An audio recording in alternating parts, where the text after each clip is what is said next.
Howdy, friend. Sam Houston here, hoping you're living in high cotton.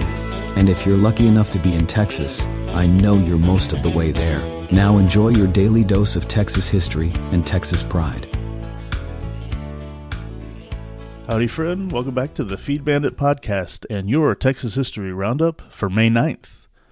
In 1836, on or about this day, the Yellowstone arrived in Galveston Harbor, just as the Texas ship Liberty and a small American ship, the Flora, were readying to sail for New Orleans. Alexander W. Ewing applied for General Sam Houston's passage on the Liberty, but was refused. So either on this or the next day, the captain of the Flora agreed to give Houston free passage to New Orleans, as the general had no money. In 1846, the Battle of Resaca de la Palma took place. After the Palo Alto fight on the previous day, Mexican forces had withdrawn during the night to a defensive position at Resaca de la Palma, or a stream bed near Matamoros. Major General Zachary Taylor's forces attacked in the afternoon, and after initially strong resistance, the Mexicans fled, abandoning much of their equipment. This engagement involved approximately 1,700 American and 4,000 Mexican soldiers. In 1847, several Comanche leaders, including Buffalo Hump, Santa Anna, and Mopichicope, came to Fredericksburg and signed the Musbach-Comanche Treaty, a shrewd agreement arranged by John O. Musbach. In return for gifts worth about $3,000, the Comanche agreed to not harm the German colonists or surveyors. This allowed the German communities to live in better harmony with the Indians in an area that most Texans of the period, and the treaty opened up more than 3 million acres of settlement.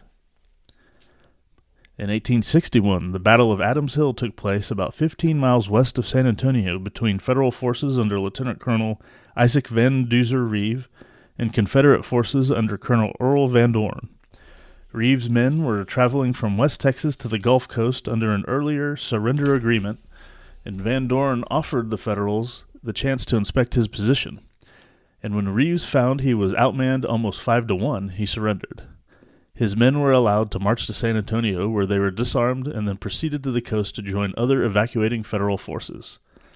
Boy, it'd be nice if we could do that again. In 1966, Joseph S. Bridewell died in Wichita Falls. Bridewell was the largest independent oil operator in Texas during the 1930s and 40s and was president of the North Texas Oil and Gas Association, the West Texas Chamber of Commerce, the Wichita Falls Chamber of Commerce, and the American Hereford Association, as well as an active member of almost every other organization involving oil and cattle. He also financed the Bridewell Library at SMU and was largely responsible for locating Shepherd Air Force Base in Wichita Falls. Wow. He was a prolific man.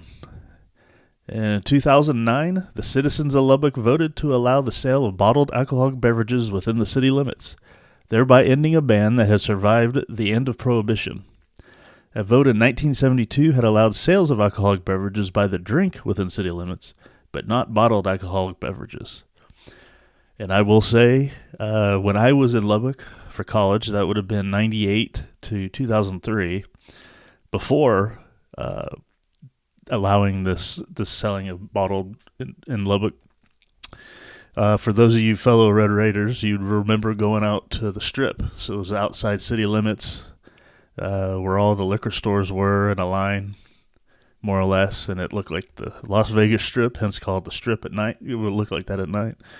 And that was always a fun excursion to head out there, knowing that your night had some fun in store coming or ahead of you.